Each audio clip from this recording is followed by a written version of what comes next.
Namaskar, Jai Shri Krishna.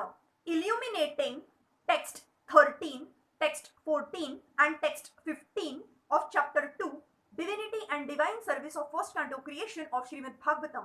Text 13. Ataha pumbhira dvijashreshtha varnashrama vibhagashah swanushtitasya dharmasya samasiddhir haritoshanam. O best among the twice born, it is therefore concluded that the highest perfection one can achieve by discharging the duties prescribed for one's own occupation according to caste divisions and orders of life is to please the personality of Godhead. Human society all over the world is divided into 4 castes and 4 orders of life. The 4 castes are the intelligent caste, the martial caste, the productive caste, and the laborer caste. These castes are classified in terms of one's work and qualification and not by birth. Then again there are 4 orders of life, namely the student life, the householder's life, the retired and the devotional life. In the best interest of human society, there must be such divisions of life, otherwise no social institution can grow in a healthy state.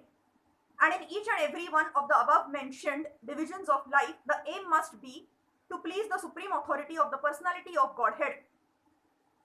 This institutional function of human society is known as the system of Varnashrama Dharma, which is quite natural for the civilized life. The Varnashrama institution is constructed to enable one to realize the absolute truth. It is not for artificial domination of one division over another. When the aim of life, that is realization of the absolute truth, is missed by too much attachment for Indriya Priti or sense gratification, as already discussed herein before, the institution of the Varnashrama is utilized by selfish men to pose an artificial predominance over the weaker section. In the Kali Yuga or in the age of coral, this artificial predominance is already current, but the saner section of the people know it well that the divisions of castes and orders of life are meant for smooth social intercourse and high thinking, self-realization, and not for any other purpose. Herein the statement of Bhagavatam is that the highest aim of life or the highest perfection of the institution of the Varnashrama Dharma is to cooperate jointly for the satisfaction of the Supreme Lord. This is also confirmed in the Bhagavad Gita 4.13, text 14. Tasmade ken manasa bhagwan satvatam patiha shrotavyah kirtitavya shacha dheyah pujya shacha nityada.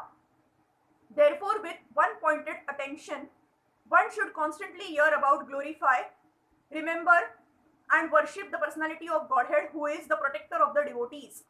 If realization of the absolute truth is the ultimate aim of life, it must be carried out by all means. In any one of the above mentioned castes and orders of life, the 4 processes, namely glorifying, hearing, remembering, and worshipping, are general occupations. Without these principles of life, no one can exist. Activities of the living being involve engagements in these 4 different principles of life. Especially in modern society, all activities are more or less dependent on hearing and glorifying. Any man from any social status becomes a well-known man in human society within a very short time if he is simply glorified truly or falsely in the daily newspapers. Sometimes political leaders of a particular party are also advertised by newspaper propaganda, and by such a method of glorification, an insignificant man becomes an important man within no time. But such propaganda, by false glorification of an unqualified person, cannot bring about any good either for the particular man or for the society. There may be some temporary reactions to such propaganda, but there are no permanent effects. Therefore, such activities are a waste of time. The actual object of glorification is the Supreme Personality of Godhead, who has created everything manifested before us. We have broadly discussed this fact from the beginning of the Janmadi Asya Shlok of this Bhagavatam. The tendency to glorify others or hear others must be turned to the the real object of glorification, the Supreme Being, and that will bring happiness. Text 15.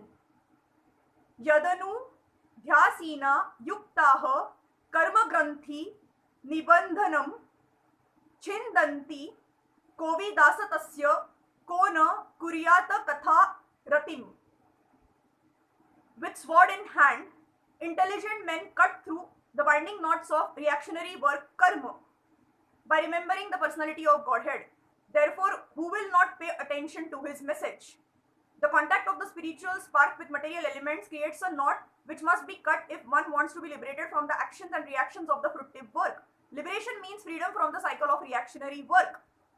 This liberation automatically follows for one who constantly remembers the transcendental pastimes of the personality of Godhead. This is because all the activities of the Supreme Lord, his Leela, are transcendental to the modes of the material energy.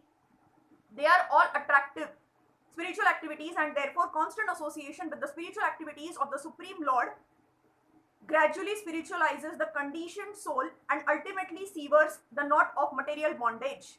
Liberation from material bondage is therefore a byproduct of devotional service. Attainment of spiritual knowledge is not sufficient to ensure liberation. Such knowledge must be overcoated with devotional service so that ultimately the devotional service alone predominates.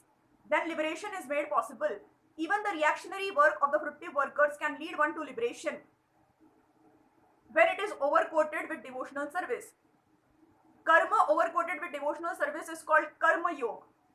Similarly, empirical knowledge overcoated with devotional service is called jnana yoga. But pure bhakti yoga is independent of such karma and jnana because it alone can not only endow one with liberation from conditional life but also award one the transcendental service of the Lord. Therefore, any sensible man who is above the average man with a poor fund of knowledge must constantly remember the personality of Godhead by hearing about him, by glorifying him, by remembering him, and by worshipping him always without cessation. That is the perfect way of devotional service. The Goswamis of Vrindavan, who were authorized by Shri Chaitanya Mahaprabhu to preach the Bhakti cult, rigidly followed this rule and made immense literatures of transcendental science for our benefit. They have chalked out ways for all classes of men in terms of the different castes and orders of life in pursuance of the teachings of the Srimad Bhagavatam and similar other authoritative scriptures. Hare Krishna.